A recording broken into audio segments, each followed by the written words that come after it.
Meus irmãos e minhas irmãs, celebrando o 25º domingo do tempo comum e sempre atentos à palavra de Deus, ouvimos essa palavra que nos questiona, que nos fortalece, que nos alimenta e que nos desinstala. Logo no folhetinho a gente lê esta primeira parte da liturgia, chama Liturgia da Palavra. Houve tempo em que nós dizíamos uns para os outros: eu estou te dando a minha palavra. Até dizíamos: o que eu estou dizendo é palavra de honra. Hoje em dia parece que isso se desgastou, porque a palavra esvaziou, e as palavras se esvaziam por uma série de coisas. Uma delas é que nós não vivenciamos aquilo que dizemos, e não tornamos viva a palavra que pronunciamos. Hoje, a maior parte das palavras estão nas redes digitais e parece muito próprio ler e reler o livro da sabedoria, que diz: armemos ciladas, porque sua presença nos incomoda, ele se opõe ao nosso modo de agir. No Brasil, ainda é difícil se falar num marco regulatório das redes digitais.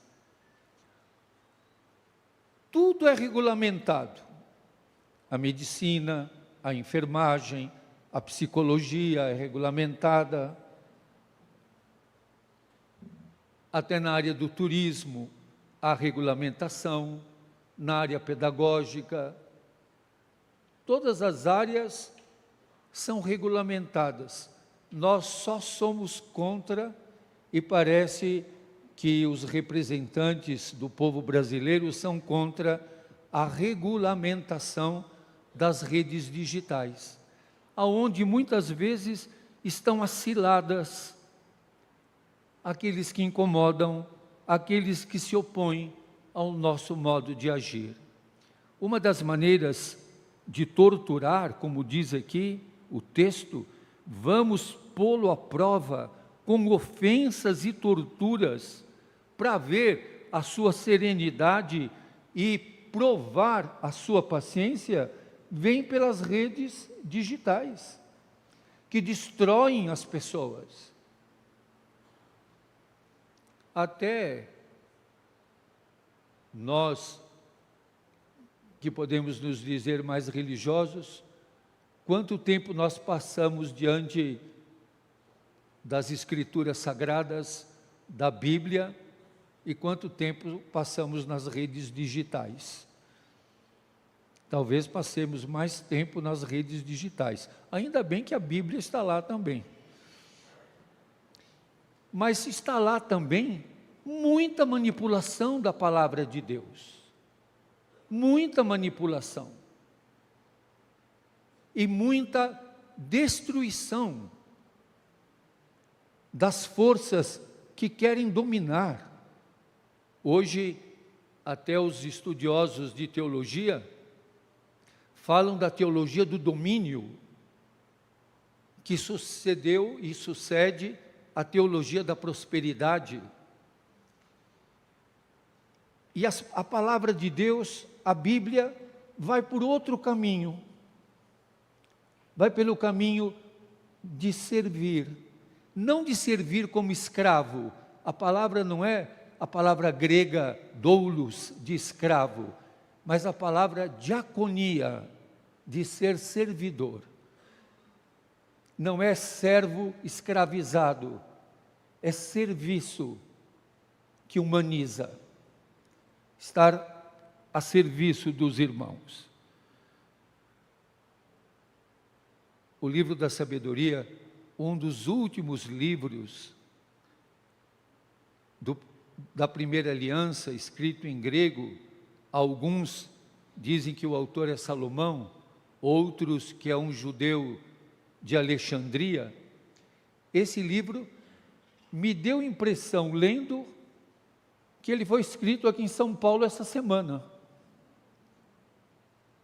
Que ele foi escrito aqui em São Paulo com o sangue dos torturados, dos tratados com fake news, com deepfakes, com tudo aquilo que falsifica. E é impressionante que o nosso povo muitas vezes parece que gosta mais do falso do que do verdadeiro.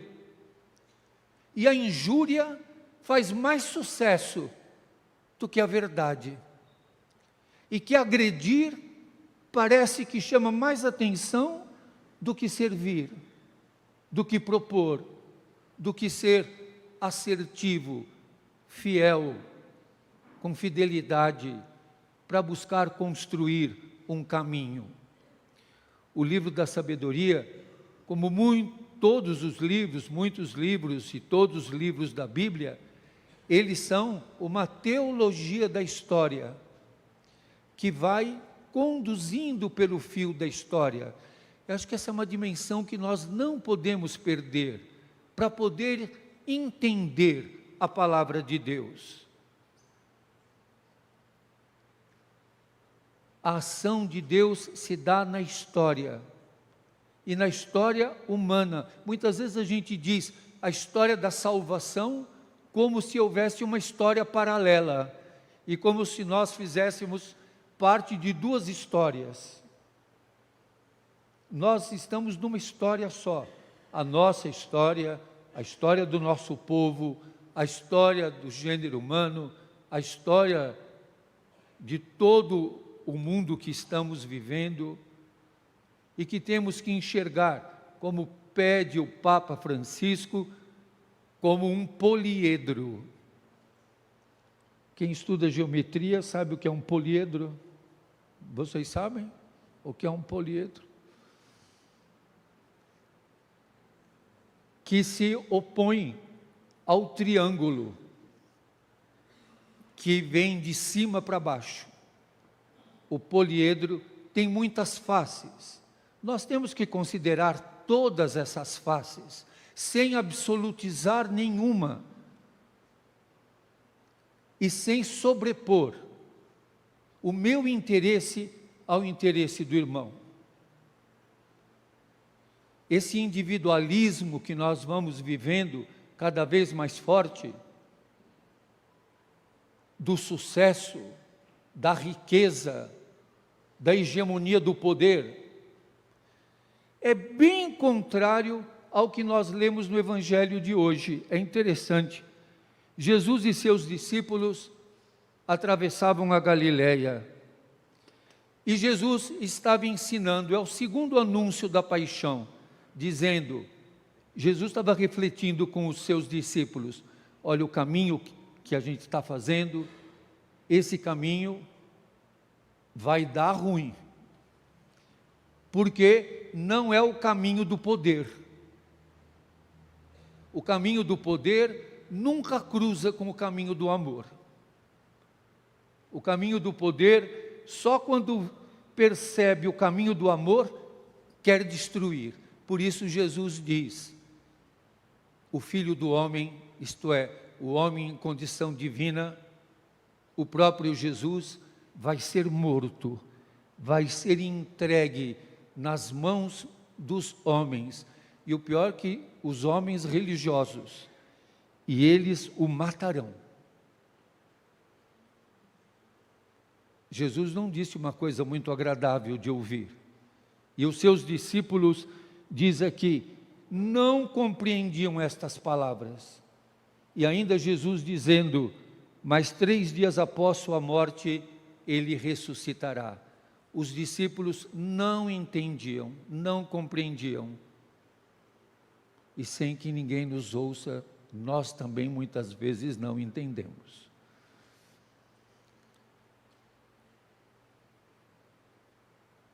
Os discípulos não compreendiam estas palavras e tinham medo de perguntar. E quando eles chegaram em casa, Jesus pergunta para eles: o que vocês estavam conversando no caminho? Toda vez que Marcos fala do caminho, ele está falando daquele caminho onde a semente é jogada e os pássaros comem, os espinhos sufocam. E Jesus pergunta: o que vocês estavam conversando no caminho? E eles ficaram o quê? Zito, calados. Não tinham coragem de dizer. E diz aqui o evangelista, porque o que eles estavam discutindo no caminho? Quem deles era o maior? Quem deles tinha sucesso? Quem deles ia ficar rico em uma semana? Quem deles, se tivesse o celular, só de abrir o celular já ganhava 1 milhão?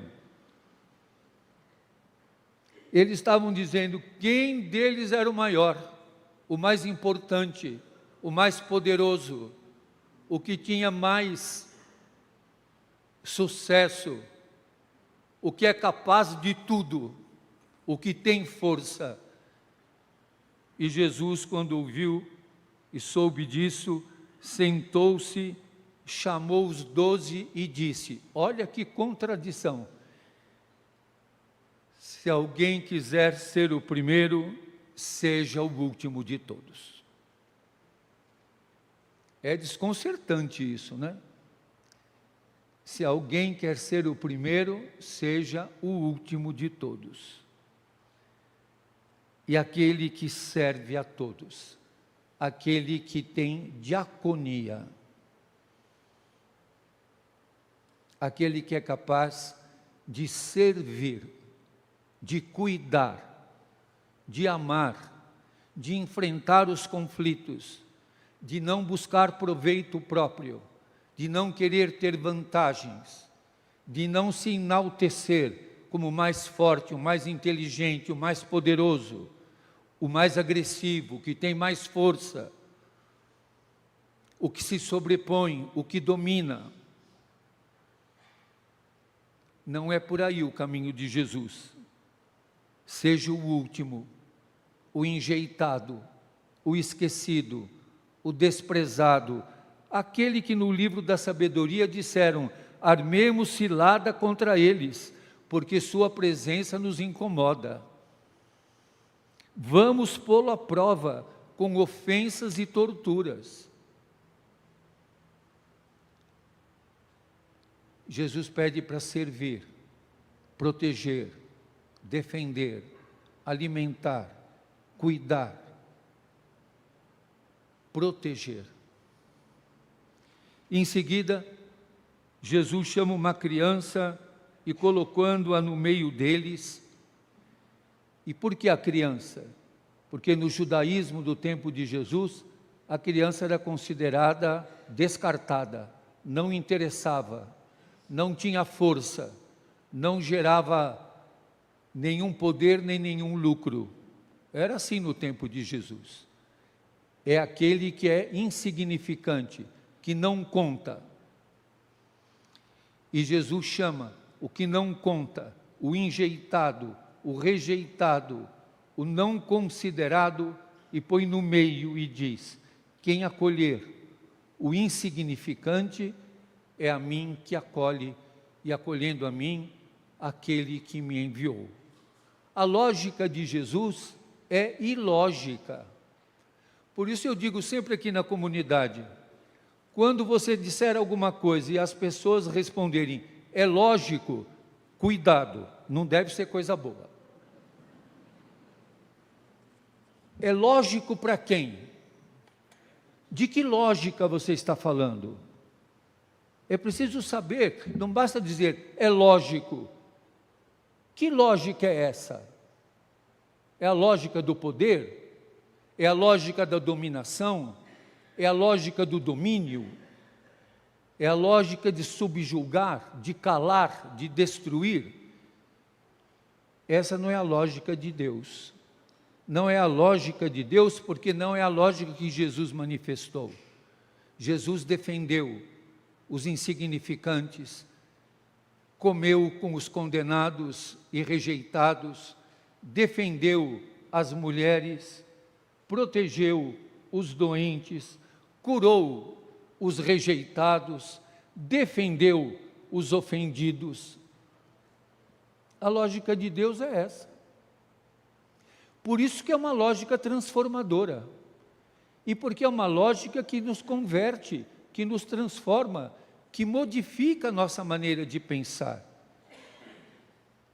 Se eu digo que sigo a Jesus e continuo pensando do mesmo jeito que eu sempre pensei, agindo do mesmo jeito que eu sempre agi, que mudança Jesus ocasionou na minha vida? Por isso que alguns usam um critério. Jesus agiu na minha vida e eu fiquei rico. Jesus agiu na minha vida, agora eu tenho uma frota de carros. Jesus agiu na minha vida, agora eu sou um empresário de sucesso. Jesus nunca falou isso. O que Jesus diz é: quem quiser ser o primeiro, que seja o último. E o último de todos. É até um exagero, não é? Não é só seja o último, seja o último de todos. E aquele que serve a todos. Não está dizendo aqui que servem os que merecem, que servem os bonzinhos, que servem os convidados, que servem quem pagou propina, que servem aqueles que te interessam. Não, que serve a todos.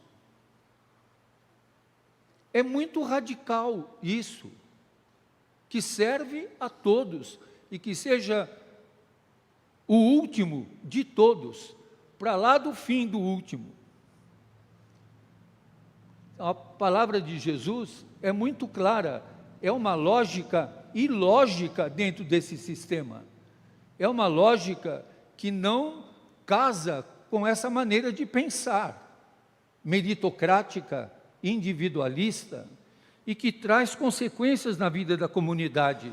Por isso, Tiago vai dizer: onde há inveja e rivalidade, aí estão todas as desordens e as obras más. E essa rivalidade, essa inveja, está muito dentro da chamada meritocracia, que tem inveja do poderoso, que tem inveja daquele que... Agora estão dizendo de um jogador de futebol que ganha 1 milhão por dia e que veio jogar aqui em São Paulo. E aí, até alguém estava comentando comigo a pesquisa, acho que foi o Alexandre que comentou, que do levantamento das aspirações dos jovens, grande parte querem ser jogadores de futebol. Porque almejam o ganho sem medida, sem senso ético, sem senso de bem comum. O fruto da justiça é semeado na paz, nos diz Tiago, para aqueles que promovem a paz. Promover a paz não é a rivalidade, é a firmeza permanente, é a resiliência, é a constância, é a fidelidade, é manter-se na firmeza da força do amor, que é o serviço, que é a dedicação, que é a transformação na história, é ter senso histórico, que nós estamos perdendo, estamos vivendo o imediatismo, queremos tudo para agora, não somos capazes de construir, de tecer. O João Signorelli deve saber bem sobre isso. Eu estou até querendo aprender outra vez. Eu fazia muito esse trabalho com os jovens que saíam do presídio e da privação de liberdade. Nós tínhamos o tear chileno. E uma das coisas que os jovens faziam era uma atividade nossa, tecer no tear. Ficar tecendo fio a fio, esperança com esperança, força e coragem, tecendo na história a fidelidade do amor. Acho que eu vou voltar a aprender a manejar. Alguém aqui já trabalhou com tear chileno? É muito bonito e saem tecidos belíssimos, multicoloridos. Nós precisamos voltar. Acho que melhor ficar na frente do tear chileno do que do celular. E tecer esperança com perseverança. Amém.